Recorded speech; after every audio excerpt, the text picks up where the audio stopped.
One आज हम बात करेंगे ग्रेविटेशन चैप्टर का टॉपिक एस्केप वेलोसिटी के बारे में। तो एस्केप वेलोसिटी क्या होती है इसके बारे में बात करते हैं। तो जैसे मान के चलो कोई भी ऑब्जेक्ट है, उसको अर्थ के सरफेस से हम फेंकते हैं तो वो अर्थ के सरफेस पर ही वापस आ जाती है। ठीक है, और मान लो कोई ऑब्जेक्ट है, उसको अपन अर्थ के सरफेस से फेंकें तो उसके हाईएस्ट पॉइंट पर जाके उसकी वेलोसिटी कितनी जाती है? 0। तो भी वो अर्थ के सरफेस पर ही वापस आएगी। फिर हमने क्या करा, उसकी स्पीड बढ़ा दी। तो स्पीड बढ़ाई तो वो और हाइट पे गई, तो हाइट पे जाने के बाद में फिर वो अर्थ के सरफेस पे वापस आ जाएगी। लेकिन एक पर्टिकुलर वेलोसिटी के बाद में अगर आप उसकी वेलोसिटी और ज़्यादा बढ़ाते हो तो एक पॉइंट ऐसा आता है जहाँ पर वो अर्थ पर लौट के वापस नहीं आती है। मतलब वो अर्थ के ग्रेविटेशनल फील्ड को पार कर जाती है और वापस लौट के नहीं आती है। तो वो जो वेलोसिटी कहलाती है उसको कहते हैं एस्केप वेलोसिटी। तो इसको कैसे डिफाइन करते हैं? It is define as the velocity with which any body is projected vertically upward so that it move out of the gravitational field of earth and never come back।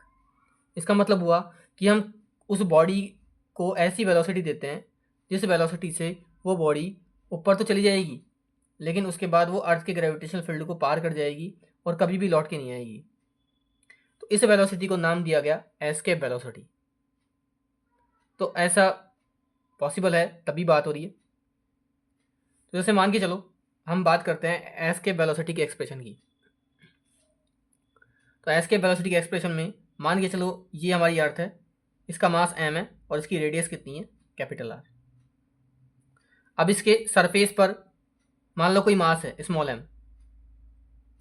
अब उसको हमने escape velocity v दी, तो उसको देने के बाद में वो अर्थ के ग्रेविटेशनल फील्ड को पार करके चली गई। मैं मान के चलता हूँ कि वो इनफाइनाइट भी चली गई। अब जब भी किसी बॉडी को हम फेंकते हैं, जैसे मान लो ये बॉडी है, उसको हमने फेंका तो ये अपने हाईएस्ट पॉइंट पे गई और जाके वापस आ जाएगी। तो इस पॉइंट पर वेलोसिटी क्या हो जाती है? 0। तो ये मानते हैं कि जब ये बॉडी इसको एस्केप वेलोसिटी दी तो अर्थ के ग्रेविटेशनल फील्ड को पार करके चले गई तो इनफाइनाइट पे चले गई, ऐसा मान के चलते हैं। तो उस हाईएस्ट पॉइंट पे वेलोसिटी कितनी हो गई? 0। अब अगर वेलोसिटी 0 है तो काइनेटिक एनर्जी भी कितनी जाएगी? 0। काइनेटिक एनर्जी कितनी होती है?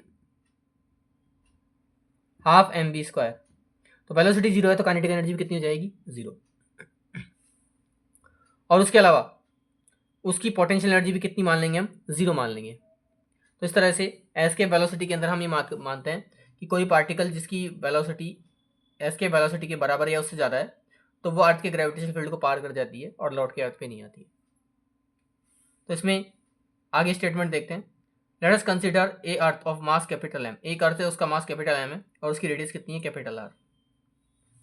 इसके बाद में हम कोई बॉडी लेते हैं M, उसकी वेलोसिटी कितनी है? v, और एस्केप वेलोसिटी से हम उसको फेंकते हैं। तो हम एनर्जी कंजर्वेशन का यहाँ यूज़ करेंगे। एनर्जी कंजर्वेशन से हम इसकी वेलोसिटी जो है एस्केप वेलोसिटी उसको निकालेंगे। तो इसके लिए एनर्जी कंजर्वेशन के लिए हम क्या करेंगे?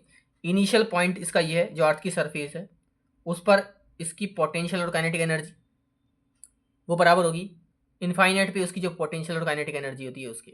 तो इसलिए लॉ ऑफ कंजर्वेशन हम लगाएंगे। तो देखो कैसे लगाते हैं इसमें। तो इसके लिए पोटेंशियल एनर्जी इनिशियल, तो आपको पता है पोटेंशियल एनर्जी जो इनिशियल होती है वो कितनी होती है? माइनस में g mass of earth, mass of the body upon में अर्थ की सरफेस की डिस्टेंस कितनी है? रेडियस के बराबर, तो रेडियस हो गया r, प्लस काइनेटिक एनर्जी कितनी हो जाएगी? हाफ mve का square is equals to infinite पे है, फाइनल का पोजीशन है इनफाइनाइट पे। इनफाइनाइट पर पोटेंशियल एनर्जी भी 0 है और काइनेटिक एनर्जी भी कितनी है? 0। तो ऐसे करके हम यहाँ से v का वैल्यू निकालेंगे। तो हम इसको आगे सॉल्व करते हैं। g capital M small m upon में r is equals to minus में हाफ mve का स्क्वायर। इससे इसको काट दो, m से m को काट दो,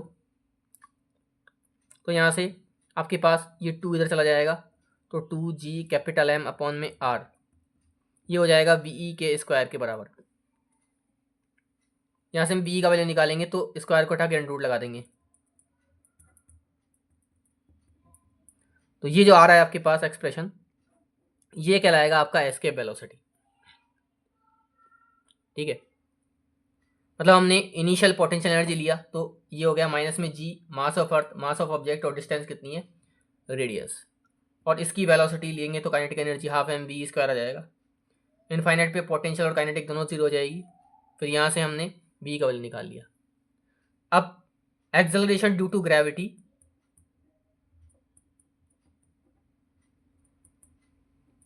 on the surface of earth कितना होता है, g is equal to G M upon में आर स्क्वायर, जैसा कि हम पढ़ चुके हैं। तो यहाँ से जी एम का वैल्यू कितना आ जाएगा, G M is equal to G R square. तो इसको उठा के यहाँ रखेंगे जी एम की जगह, तो V E is equal to root two आप बार ले लो और अंडरूट, और जो जी एम है उसकी जगह हम रखेंगे जी आर स्क्वायर। ठीक है, और अपॉन में आर, तो एक आर से आर कट जाएगा, तो ये आ जाएगा वी का value under root two G R. तो ये भी एक वैल्यू आपके पास एस्केप वेलोसिटी की रहेगी। तो यहाँ से हमने एस्केप वेलोसिटी निकाल ली। अब इसके बाद में देखते हैं, तो हमारे पास escape velocity V E is equal to कितनी आ रही है, रूट टू जी आर।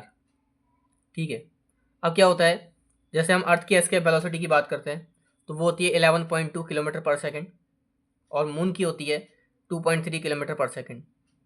तो यहाँ से क्या कंक्लूजन निकलता है, यहाँ से कंक्लूजन निकलता है कि एस्केप वेलोसिटी जो है ना वो डिपेंड करती है, जैसे यहाँ से जो हमने फॉर्मूला निकाला, ये जो आया था V E is equal to under root two G M upon में आर। तो एस्केप वेलोसिटी किस पे डिपेंड कर रही है, एम, यानी उस प्लेनेट के मास पे डिपेंड कर रही है, ऑब्जेक्ट पे डिपेंड नहीं कर रही है, और उस प्लेनेट की रेडियस पे डिपेंड कर रही है। तो यहाँ पे जो एस्केप वेलोसिटी है उसकी वैल्यू बॉडी पे डिपेंड नहीं करती, बॉडी के मास पे डिपेंड नहीं करती, ये डिपेंड करती है उस प्लेनेट के मास पे और उसकी रेडियस पे। इसका मतलब ये हुआ कि एस्केप वेलोसिटी जो है वो हर प्लेनेट के लिए अलग अलग होगी, क्योंकि हर प्लेनेट का मास अलग अलग होता है, हर प्लेनेट की रेडियस अलग अलग होती है, तो हर प्लेनेट की एस्केप वेलोसिटी अलग अलग होगी। इसलिए अर्थ की और मून की अलग अलग एस्केप वेलोसिटी आई है यहाँ पे। तो ये देखने वाली बात है। तो आई बात समझ में। तो पहले हमने क्या पढ़ा कि एस्केप वेलोसिटी क्या होती है, कि कोई भी ऑब्जेक्ट जो होती है उसको अर्थ के सरफेस से फेंकते हैं, तो ऐसी वेलोसिटी फेंकते हैं जिससे वो अर्थ के ग्रेविटेशन फील्ड को पार कर जाए और वापस लौट के अर्थ पे नहीं आए, तो उसको बोलते हैं एस्केप वेलोसिटी। फिर हमने एस्केप वेलोसिटी की वैल्यू कैसे निकाली, एनर्जी कंजर्वेशन से, जिसमें पोटेंशियल एनर्जी इनिशियल ले ली, काइनेटिक एनर्जी इनिशियल ले ली, फाइनल इनफाइनाइट पे दोनों जीरो कर दिया। फिर यहाँ से वी का वैल्यू निकाल लिया under root two G M upon में आर। फिर एक्सेलरेशन टू ग्रेविटी हमने निकाली, जी की वैल्यू जी एम अपॉन में आर स्क्वायर होती है, तो यहाँ से G M is equal to G R square से हमने वैल्यू पुट करी यहाँ पे, तो V is equal to under root two G R आ गया। तो यहाँ पे जो एस्केप वेलोसिटी थी वो प्लेनेट के मास पे और उसकी रेडियस पे डिपेंड करती है, ना कि ऑब्जेक्ट के मास पे डिपेंड करती है। तो ये मतलब है एस्केप वेलोसिटी का। तो अगर ये वीडियो आपको पसंद आ रहा है तो लाइक करें, चैनल को सब्सक्राइब करें और वीडियो को शेयर करें। Thank you.